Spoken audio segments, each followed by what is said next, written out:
अवधूत चिंतन श्री गुरुदेव दत्त.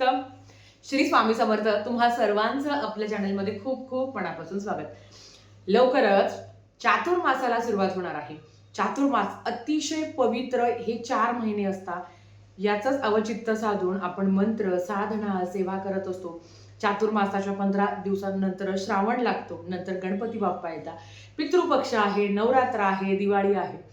तर हे जे चातुर्मास आहे, हा जो 4 महिने आहे, तर ह्या 4 महिन्यामध्ये भगवान श्रीहरी विष्णू हे झोपून जातात, ज्याला आपण निद्रा अवस्थेत जाणं असं म्हणतात. आणि संपूर्ण ह्या 4 महिन्याच्या कालावधीमध्ये भगवान शंकर हा संपूर्ण कारभार सांभाळता. आणि चातुर्मास झाल्यावर हरिहर भेट या दिवशी ह्या दोघांची गळा भेट होते आणि त्याच्यानंतर भगवान विष्णूंना त्यांचा कारभार सोपवून भगवान शंकर हे कैलास पर्वतावर जातात.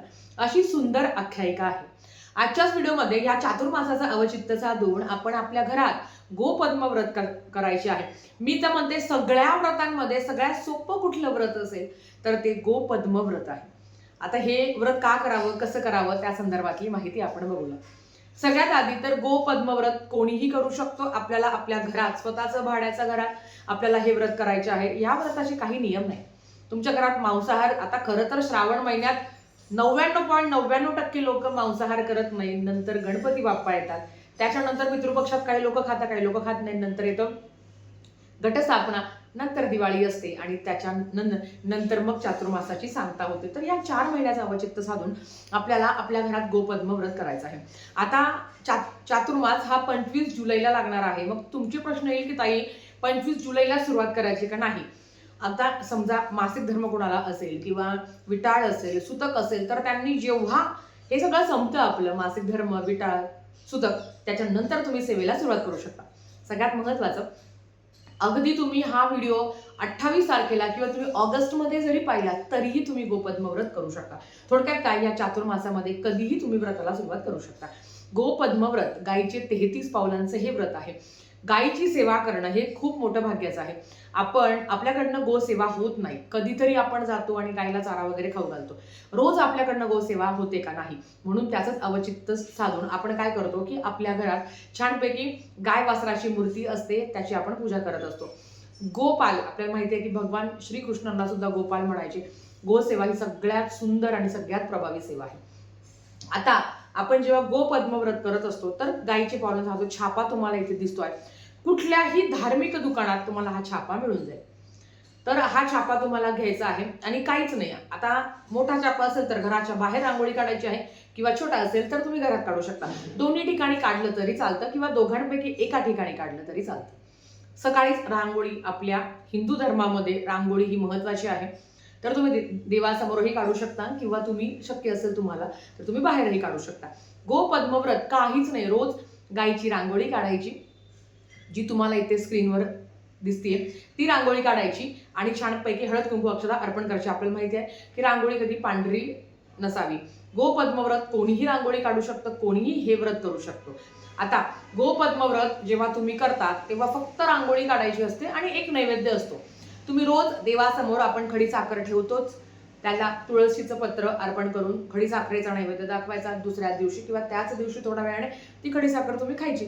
बाकी कुठले नियम अटी नाही. ताई, माझ्या घरात मांसाहार केला जातो, बघ मी काय करू? तुम्ही गोपद्म व्रत करू शकता. आता समजा हे 4 महिन्यात मासिक धर्म आला तेवढे दिवस थांबायचे, सुतक आलं तेवढे दिवस थांबायचे, विटाळ आला तेवढेच दिवस थांबायचे, गावाला जायचं असेल 4-5 दिवस किती झालं तरी अडचण नाही. अखंड हे व्रत करावं असं नाही आहे. थोडक्यात काय, 4 महिने आपल्याला गोपद्म व्रताची गोपद्मची आपल्याला रांगोळी काढायची आहे, त्याची पूजा करायची आहे. बस रांगोळी तुम्ही, आपण अर्थात देवाची पूजा झाल्यावर रांगोळीच आपण काढत असतो. ताई, मी सकाळीच कामाला जाते, संध्याकाळी रांगोळी काढली तर चालतं का? हरकत नाही, तुम्ही संध्याकाळी सुद्धा रांगोळी काढू शकता आणि काहीच नाही. आता गोपद्मचं जे काही उद्यापन आहे तर हे कसं करायचं? तर बघा, कार्तिकी एकादशी जेव्हा येते, हे बघा, देवशयनी आषाढी एकादशी ते कार्तिकी एकादशी पर्यंत हे 4 महिने चातुर्मासाचे असतात. मग कार्तिकी एकादशीला गोपद्म व्रताचं उद्यापन करायचं असतं. उद्यापन म्हणजे काय? आता कार्तिकी एकादशीलाच करावा का? तर हो, ज्यांना कार्तिकी एकादशीला काही अडचण, विटाळ, सुतक असेल तर तेव्हा जे संपेल, म्हणजे विटाळ सुतं काय असेल ते संपेल त्याच्या दुसऱ्या दिवशी तुम्ही हे व्रत करू शकता. व्रत खूप सोपं आहे.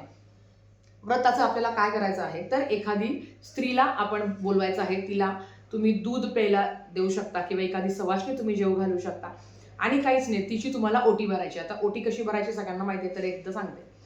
तर आपल्याला एक ब्लाऊज पीस असतो ज्याला आपण खण म्हणतो ते घ्यावं, त्याच्यावर तांदूळ टाकावे, जे अलंकार तुमच्याकडे घरात उपलब्ध असतील स्त्रीची ओटी भरताना जे काही अलंकार किंवा हळदी कुंकू अर्पण करावं, त्याच्याबरोबर खोबरं आहे, एखादा कॉईन आहे. आता कॉईनमध्ये मी तुम्हाला आधी सांगते, खोबरं, हळकुंड, थोडंसं खारीक आणि बदाम हे सगळं एक एक टाकायचं. खोबऱ्याची वाटी असेल बारीक किंवा तुकडा असेल तर तो टाकायचा. त्याच्याच बरोबर 33 रुपये दान करायचे असते. गोपद्म व्रताला गायची जी 33 पाऊल आहे बघा, तर इथे दिसतंय ना, तर ते गायची 33 पाऊल आपण रोज काढत असतो ना, तर 33च रुपयाचं दान करायचं. मग तुम्ही 10 3 ठोकळे द्या, नंतर 3 रुपये करा किंवा 10 3 नोटा द्या, नंतर 3 रुपये टाका. जसं तुम्हाला जमेल त्या पद्धतीने तुम्हाला हे दान करायचं आहे. आता कार्तिकी एकादशीला केलं तर अतिउत्तम, नाही तर 2-3 दिवस इकडे तिकडे झालं तरी हरकत नाही. पण एकादशी चातुर्मासानंतरच उद्यापन करायचं आहे, आधी उद्यापन करायचं नाही. असं हे साधं सुंदर गोपद्माचं व्रत आहे. आता ताई आम्ही कधीतरी गावाला जाणार आहे किंवा आज मला रांगोळी काढायला नाही जमली, अखंड सेवा करायची असं काहीच नाही, एखाद दिवस नाहीच जमलं, मासिक धर्मा व्यतिरिक्त पण आता सणवार म्हटलं तर आपल्याला मूळ गावी आपल्या जाणं येतं किंवा रक्षाबंधन आहे माहेरी जाणं येतं. तर मग अशा वेळेस काय करायचं, तर अशा वेळेस 1-2 दिवस स्किप झाली तर सेवा तरी अडचण नाही. पण नक्कीच आता ही सेवा करून काय होतं तुम्हाला माहितीये, घरात सुख शांती नांदते, त्याच्याबरोबर मुलांच्या अभ्यासात प्रगती होते, बुद्धीचा विकास होतो, मुलं शांत होता, घरात मंगलमयी वातावरण नांदतं आणि घरात सुख शांती समाधान नांदतं. असं हे गोपद्म व्रत आहे. सांगा कुठले खायचे नियम आहे? अजिबात नाही. आमच्या घरातही मांसाहार होतं, आम्ही पण खातो असे म्हणणारे असतील तर ते सुद्धा गोपद्म व्रत करू शकतात. अतिशय सुंदर असं हे गोपद्म व्रत, काहीच नाही फक्त रांगोळी काढायची आहे. पण चातुर्मासामध्ये गोपद्म व्रत आवर्जून करावं, सुंदर अशी रांगोळी काढावी, त्याच्यावर हळद कुंकू अर्पण करावे, त्याची पूजा करावी आणि रोज अशी करायची. थोडक्यात काय की गायचे 33 पावलं आपण काढत असतो आणि तेवढी सेवा आपल्याकडनं घडते. गोपाल आपल्याला माहिती आहे, गायीची सेवा करणं हे सगळं भाग्याचं आहे. आजही काही घरात गायीचं पालन केलं जातं, गायींची सेवा केली जाते, गायींची पूजा केली जाते.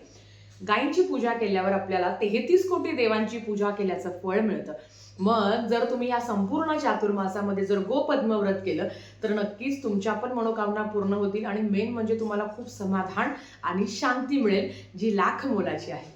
तर आजच्यासाठी फक्त इतकंच झालेली सेवा स्वामींच्या चरणी मी रुजू करते आणि आजचा व्हिडिओ इथेच थांबवते. आवडला असेल तर लाईक शेअर सबस्क्राईब करा. भेटूया परत अशाच एका नवीन व्हिडिओसोबत. तोपर्यंत श्री स्वामी समर्थ.